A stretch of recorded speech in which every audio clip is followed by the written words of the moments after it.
They may say that high quality, mass produced American chocolate could not happen in our lifetime, but I say they are wrong.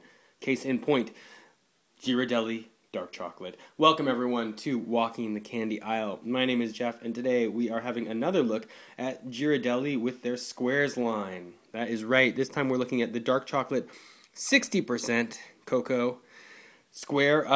Preface to this review saying I love Ghirardelli's products. They're good, but I am not a humongous dark chocolate fan. I'm not a, I don't consider myself a chocolate, super expert. I like milk chocolate. I like chocolate bars. I'm a regular person, regular dude with just regular tastes. There are blogs and other commentaries out there, people who sample all the different dark chocolates in the world and can give you probably more accurate, what does the palate of this one taste or the nuttiness of that one taste. That's not what this is about. We like to look at chocolate and candy bars from just a regular person's perspective. And Ghirardelli dark chocolate squares, this 60% one especially, is one that, if you like Ghirardelli chocolate, this is one you're going to come across. The most standard Ghirardelli packaging that you'll see, if you're just buying it in a regular store, will probably be the mix bag of Ghirardelli squares. This squares line that they have is their most popular brand.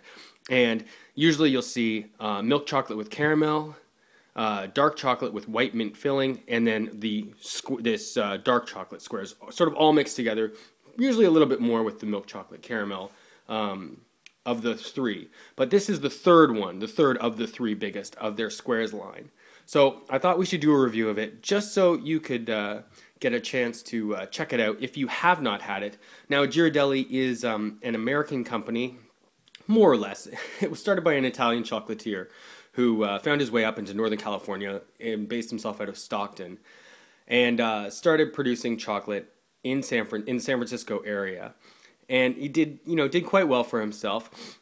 There is a now defunct production facility in downtown San Francisco, Ghirardelli Square.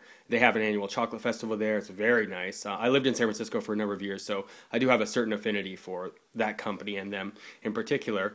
They have storefronts, a number of them around the Bay Area, which obviously makes sense because that's where they're based, even though they are produced out in San Leandro now. But Ghirardelli, the storefronts, can actually be found in most major cities across America, at least.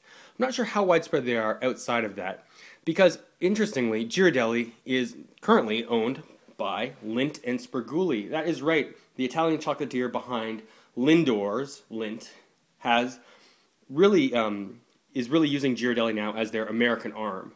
So the thing about Ghirardelli you'll want to know is that while they are sort of probably, it's kind of like a in between the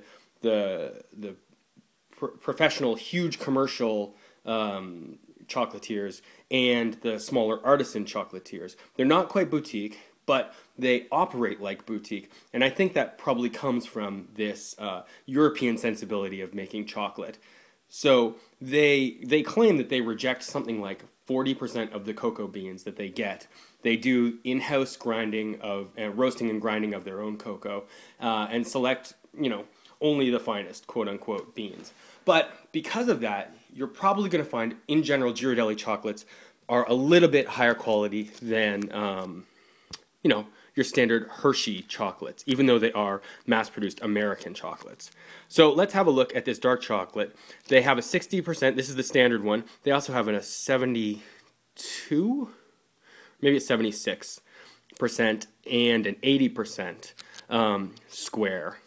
But this is the most standard one, which is good for me because once you get darker and darker, it just gets too much for me. Let's tear it off on this side. Okay. Nice thing about if you do have a Ghirardelli storefront in your city or in your neck of the woods, go in. They almost always will give you free samples. Usually the caramel squares, but sometimes the different ones or seasonal ones. So this is the square itself. I like their logo with the little eagle or what is that an eagle? Some kind of vicious bird screaming in terror. I don't know. It's like he's about to attack you. Anyway, I do like it. Smells good. So of those three main Squares brands, this is the one that does not have any filling in it. So it's just straight up dark chocolate. Let's give it a try.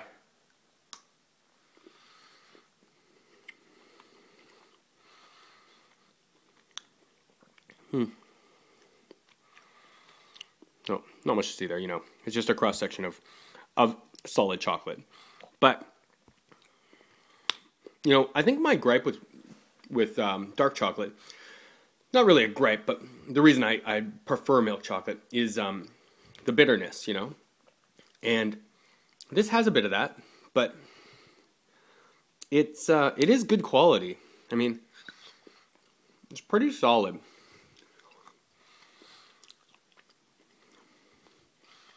There's still a smoothness to this.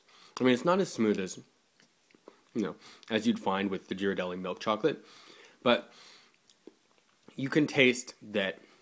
I mean, I think I can taste that this is good. That this is good quality, high quality chocolate. So, I'm a fan of it.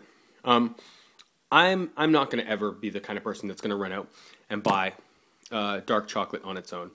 It's just not my personality, but I know a lot of you out there are. So if you like this kind of thing, let me know in the comments below, and tell me what your thoughts are. The real dark chocolate connoisseurs out there, tell me what you guys think of this. For me, I think it's good, but that said, I'm still not going to run out and pick it up on its own. Probably, I'll probably go for the milk chocolate. So I'm going to give this a 3 out of 5. That's my taste, just a 3. But I think some people out there might consider this a 4 or even higher. So that's all for now. If you want more reviews, come on over to walkingthecandy-aisle.blogspot.com, stay to this YouTube channel, or click the links on the screen and subscribe. Thanks for watching, everyone. I'll see you next time.